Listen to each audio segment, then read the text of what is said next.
Hi, my name is Rosie Cherry, and I first started work in Glasgow Royal Infirmary in 1990 for a company called Sodexo, who had won the catering contract. Unfortunately, coming from the very fragrant West End, I didn't know where the Royal Infirmary was. I'd never been beyond the end of Sauchiehall Street in my life, so I had to get directions to the place. When I arrived for my interview, having only worked in restaurant kitchens during university, the mammoth kitchen that the Royal Infirmary had at that time was a total culture shock. However, I managed to get over my shock and started working in the Royal Infirmary.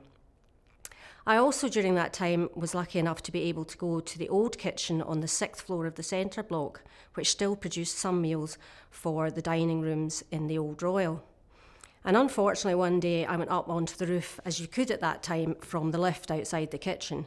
I hadn't realised, of course, that you couldn't call the lift from the roof, and I had to knock on the skylight to get back down. The roof itself was going to become a bit of a feature in my time at GRI, because I also, during a later period working there, was in charge of arranging for when the flag was flown from the flagpole. A number of people felt the need to write to me anonymously to complain that we should be flying the saltire from the Royal Infirmary and not the Union flag on the occasions that we had to fly that flag. We had to fly the Union flag when the Commonwealth Games ceremony finished, and there was a special commemorative service at Glasgow Cathedral to commemorate the start of the First World War. And yet again, I was up on the roof arranging the flag with the estates and also showing the police where they could overlook Cathedral Square from. The square was all shut off at that point in time, so nobody could access to get near the cathedral, but we were lucky enough to be able to nip out a back door into Vicar's Alley and have a look at David Cameron and Prince Charles from quite a close vantage point. Prince Charles also visited again after the Clutha disaster and came to speak to staff, including porters, about their experiences on the day. So another interesting thing that happened during my time at the Royal Infirmary happened in 2005. My then boss called me down to his office and swore me to secrecy and told me that we were to be visited by the American Secret Service.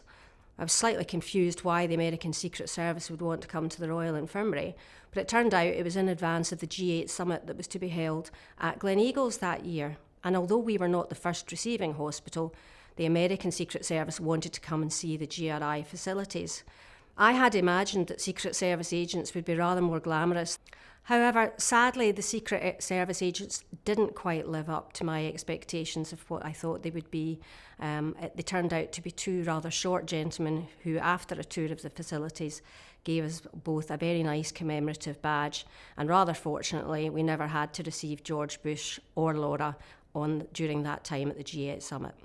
Also during my time, during the early part of my career with Sodexo, we used to have to cater for the Nurses League afternoon tea every year, and these were a number of former nurses trained at GRI, some of whom were quite elderly by that time. On one particular occasion, they decided to dress up in vintage uniforms. I'm assuming they were from about the 60s because they were terribly short, and the caps that they wore with them were particularly unattractive. We also had to arrange every year to go to the matron's flat and collect the special crockery, the cake stands that the afternoon tea for the Nurses League would be served on. Throughout all my time at GRI, I've met some really wonderful people and done some interesting things, but it really is the people that make GRI, and it's always been one of the most special places to work in Glasgow.